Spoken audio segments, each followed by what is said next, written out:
আরে খোদার বন্দারা, আরে মোবাইল নামান তো। এই ভাই,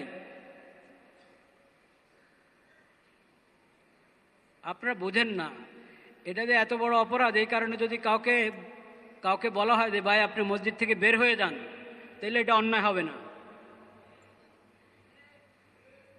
কি করতে চাচ্ছেন আপনারা?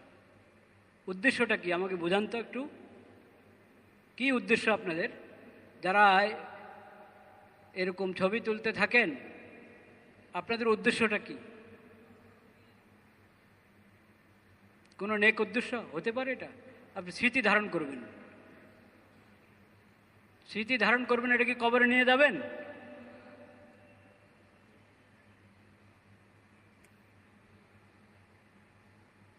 এই মোবাইল, এটার কয়দিনের হায়াত আছে মোবাইলের?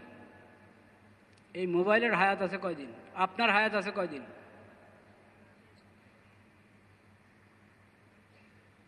মোবাইলের ভিতরে স্মৃতি ধারণ করলে ধারণ হয়ে যায় নাকি? স্মৃতি ধারণ করতে হয় দিলে, অন্তরে, ওটা কাজে আসে, ওটা কাজে আসে। যে আপনি একটা পবিত্র পরিবেশে আসলেন, আদবের সাথে বসলেন, ইবাদত বন্দেগীতে রত থাকলেন, চলে গেলেন, বাস আদব পরিপন্থী কোনো কাজ করলেন না। এই এই পবিত্র পরিবেশের একটা প্রভাব আপনার দিলের মধ্যে পড়বে, আপনার দিন রাতের কাজের মধ্যে পড়বে। কিন্তু যদি আমি আদব রক্ষা না করে এরকম কাজ করি যেটা এই পরিবেশের আদবের সাথে মিলে না, এমনিই তো কাজটা গুনার কাজ। কোনো প্রয়োজন ছাড়া ডিজিটাল ক্যামেরা দিয়ে ছবি তোলা, এটা তো ছবির গুনাহ, ছবি অঙ্কনের গুনাহ। এটা কোন প্রয়োজন যে আমি স্মৃতি ধারণ করব? শুধু এটা কোন প্রয়োজন হলো? খালি আপনার কাছে ভালো লাগে আর কি, ভালো লাগে। আপনি বন্ধুরে শেয়ার করবেন যে আজকে আমি বজরুল মোকাররমে জুমা পড়েছি। এই যে খতিব সাহেবের আলোচনার সময় খতিব সাহেবের ছবি তুলেছি, দেখো। আবা কাবাওয়ালা, অনেক বড় পাগড়ি, উঁচা পাগড়িওয়ালা কোনো খতিবের আপনি ছবি তুলতেন, তাও তো আপনার যার সাথে শেয়ার করবেন সে কোথাও যাওয়া, আচ্ছা দেখতে তো ভালোই লাগে। আমারটা শেয়ার করলে তো আপনার বাবা পাবেন না।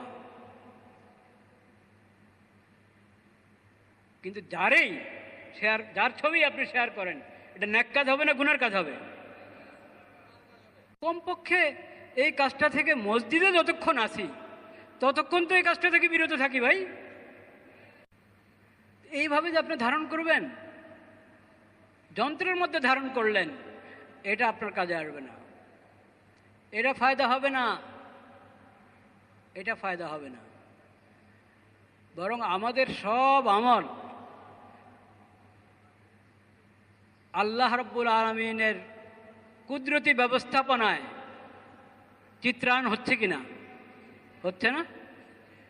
সেখানে আপনাদের মসজিদে ঢুকে দিনী আলোচনার সময় দিনী আলোচনাতে নিমগ্ন না হয়ে মোবাইল নিয়ে ব্যস্ত, এই চিত্রটা ওখানে কিন্তু অঙ্কিত হয়ে যাবে।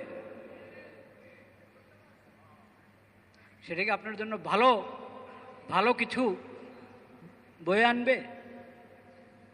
সেটা কি আপনার জন্য কোনো ভালো দৃশ্যের অবতারণা করবে? কখনো না। এটা খেয়াল করি ভাইরা আমার, আমরা যতক্ষণ মসজিদে আছি কমপক্ষে অতটুকু সময়